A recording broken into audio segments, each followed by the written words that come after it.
Going to be doing an election prediction video where Donald Trump ended up winning the 2020 election and how that would affect the 2024 election. So here's my most likely 2020 election map where Trump ended up winning. I did think about giving Joe Biden Pennsylvania and then having Congress vote Trump in, but I'm pretty sure Congress was controlled by the Democrats at the time, maybe. I'm not too sure, but I didn't want to have to go through all that. So here is my prediction for if Donald Trump ended up winning the 2020 election, how that would affect the 2024 election, and how that would change history. So Trump ended up winning the 2020 election. I want to go ahead and go to the 2020 Democratic primary and explain why I picked Pete Buttigieg and Gavin Newsom to run for the candidacy. Now, most of these people, all of these people up here, way too old to run again in 2024. So Joe Biden's out of it. Bernie Sanders out of it. Elizabeth Warren out of it. Michael Bloomberg, he's 78, out of it. The only candidate that did good in the 2020 election that would still be young is Pete Buttigieg, and he's this like anti-establishment candidate. Now, I gave him Gavin Newsom because I feel like Gavin Newsom will probably do the most like anti-Trump stuff throughout his term because I do think Trump would continue to be pretty unpopular throughout his second term in this scenario because in his first term Trump only averaged a 41% approval rating, so I can only imagine that going down in his second term. So I think the most anti-Trump people that seem to be anti-establishment. I mean, Gavin Newsom's the establishment, and Pete Buttigieg is the anti-establishment, basically, or at least in this world. And I also do believe that Pete Buttigieg would end up in this world, um, running for Senate, maybe, or the governorship, or doing something else where where he could get more political power and become even more popular among the Democratic Party, winning him the primary. And I think Gavin Newsom kind of balances out um, the establishment and anti-establishment sort of feel that Pete Buttigieg kind of had. And then over here, I have Ron DeSantis and Marco Rubio as the candidates. Of course, Ron DeSantis was a very popular or is a very popular governor. And honestly, Ron DeSantis is the only reason Trump won Florida in 2020. Ron DeSantis is also the only reason Trump gained so much in Florida that Florida is now a safe state for Republicans.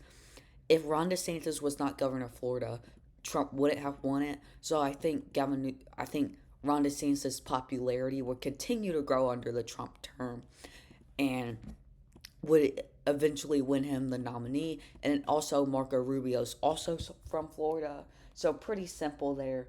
Marco Rubio still pretty popular with the Republican base, and yeah, let's go ahead and get started with the video.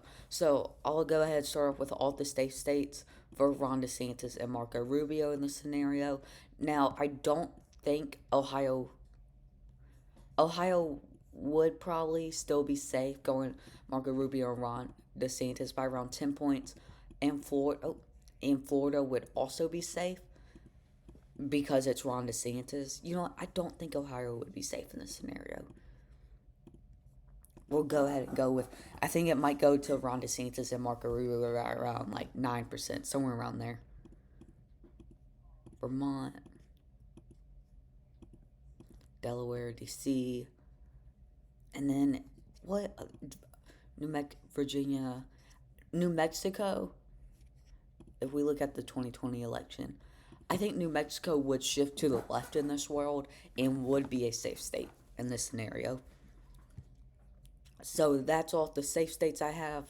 And now let's get to the likelies. I think Ohio would be likely going in by around like 8%, somewhere around there. And Texas would go to Ron DeSantis and Marco Rubio, probably right around like 7%, somewhere around there. And then for Pete Buttigieg and Gavin Newsom, Biden won it by 7%. I think they can win it by around like 7.58%, somewhere around there. I think they also win New Hampshire by around 7%. This district of Nebraska by around 7-ish%. And I think they win Virginia by around 7%, 8%. Biden won it by 10%. I wouldn't be surprised if they could do the same. New Jersey's also safe in this scenario because voted for Biden by 15%, Clinton by 14%. And if Biden isn't the incumbent president, there isn't this massive shift in New Jersey. So New Jersey is safe in this world. Of course, Alaska's safe. Now, I do think Arizona never leaves. Oh, I do. I do think Arizona never leaves the Republican Party in this world because in 2020 Trump ends up winning it in this scenario. So I do think that Ron DeSantis and Marco Rubio are able to keep Arizona, and they win it around the same margin that Trump did in 2016. So they were probably around 2.5%, somewhere around there. Now, I don't think Nevada ever shifts to the Republicans because as we see, Nevada was pretty Democratic throughout until the 2024 election. So I do think Pete Buttigieg and Gavin Newsom win Nevada by around maybe 2%, somewhere around there. We move down to Georgia, which Trump only barely lost in 2020. Trump won it by 5% in 2016, and then 2% in this past election. So I think Marco Rubio and Ron DeSantis are able to win Georgia only by around like 1%. I also think they win North Carolina, but only by around like 1% in this scenario. Then we move up to Pennsylvania, which I think I think they'll be able to win pretty. I think they can win it by around 1%. Wisconsin, they win around 1%.